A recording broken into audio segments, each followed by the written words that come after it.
Hi guys, I want to talk to you today about graphite pencils and more specifically how you can improve your graphite pencil drawings. I've got 5 tips to show you today, and if you just focus on these 5 tips, you will see improvements very quickly. Now, before I go any further with the video, I should clarify that I am mostly focusing on realistic drawings with graphite pencil. And bearing that in mind, tip number 1 is to create an accurate sketch. The last thing you want to do is spend loads of time drawing a perfect eye and then you didn't sketch out the rest of the face and it's all out of proportion. Now, when it comes to sketching, there are a number of different methods that you can do, and it is all down to finding the method that specifically works for you. The first sketching method I'm going to talk about is drawing a grid down on the paper. This is where you draw a grid on the piece of paper that you want the sketch on, and you draw a grid on your reference photo, and all you do is draw what you can see in each little square. Another method is to draw some slightly more basic guidelines down so that you can look at the proportions of one area in comparison to another. I do have a video covering this method and I will pop a link in the description. Another method is to turn your reference photo upside down and draw upside down. By turning the picture upside down, it forces you to look at the shapes as opposed to the cat or whatever it is that you're drawing. That's just to name a few methods of sketching, but you should do whatever works for you. Once you've found your method of sketching that works for you, don't just draw the outlines of all of the major shapes. It is also worth sketching in any particularly prominent areas of dark or any prominent patches that you can see, and this will help you later on when you get into the shading. And it could be as simple as marking out the shadows on a face that you're drawing or putting in the stripes of a dog's coat. Now, if you've bought a sketching set, it's likely you'll find that there are different pencils in there and they're all different levels of hardness. When you're putting your sketch down on the paper, you want to use the lightest pencil possible and press as lightly as you can so you can barely see it on the paper. As an example, I like to do a 2H or maybe an HB for a sketch, but I wouldn't go any darker than that. And when I put my pencil down on the paper, I am doing it so lightly because I don't want it to show through at the end. It's worth remembering here that what we're doing is making a guide and not creating a drawing at this point. If you're not completely happy with your sketch, I do recommend rubbing it out and starting again, because there is nothing more frustrating than feeling like something was a little bit wrong with the sketch and you carried on anyway and you spent ages on a drawing and you're not happy with it at the end. Finally, draw what you see and not what you think you see. And that brings us nicely into point number 2. My second point is to draw from a reference. Very few people can draw something that looks photorealistic just from memory. I know that I can't. It's hard to imagine the areas of light and shadow as well as the actual real shape of things. So I highly recommend using a reference. And this doesn't have to be a photo. If you want to draw a banana, get a banana, but having it in front of you will hugely help. Now, if you want to draw your dog, trying to get your dog to sit still for 8 hours isn't going to happen, and if your dog moves, it's just going to be really hard to draw them that way. So for something like an animal or a person, it is worth taking a photo. So let's talk about what you should be looking for in any photos that you take for your art. First off, natural light is always the best light. Ideally, you would take a reference photo outside.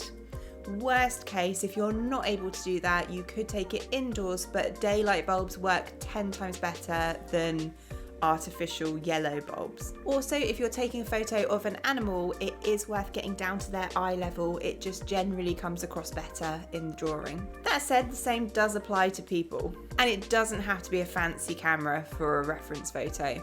A smartphone now does take very high resolution, so you will be able to zoom in and see all the details. If you want to draw from someone else's photo, take a look at a website, maybe something like Pixabay. They are royalty-free images and come in large resolutions, so they work brilliantly for references. I'll pop a link in the description to the Pixabay website. Now, once you've selected the reference photo that you think you want to use, it is worth converting it into black and white. And to do this, you can use something as simple as using a filter on your phone or on your iPad. Now, what you're looking for once you've converted it into black and white is really high contrast. You want bright, very light areas, and you want some much darker areas. To give you an example, this little rabbit here is not going to work very well in graphite pencil. There's not any particularly light areas and there's not any particularly dark areas. It is all very mid-tone grey. And I drew this picture to show you that it doesn't translate very well. And look, it is not inspiring, it's just dull. Whereas if you were to select an image like this, you can see how much contrast there is, and it just translates so much better into a drawing. So we've talked about the sketch and we've talked about the reference photo. Now let's talk about layering and blending, and it will be easiest here for me to show you. What I'm going to do here is draw 3 circles, and then I'm going to shade them all in a little bit differently so you can see the different effects. The first circle I'm only going to shade in with 1 pencil, and I'm not going to blend it at all. So I won't be doing any layering or blending. You can see I am trying to do this as smoothly as possible, but there is still a certain amount of scratchiness to it. Also on the bottom right of the circle, I'm trying to make it as dark as possible, but because this is the HB pencil, it's not a particularly soft pencil, so I'm not getting much of a level of contrast here.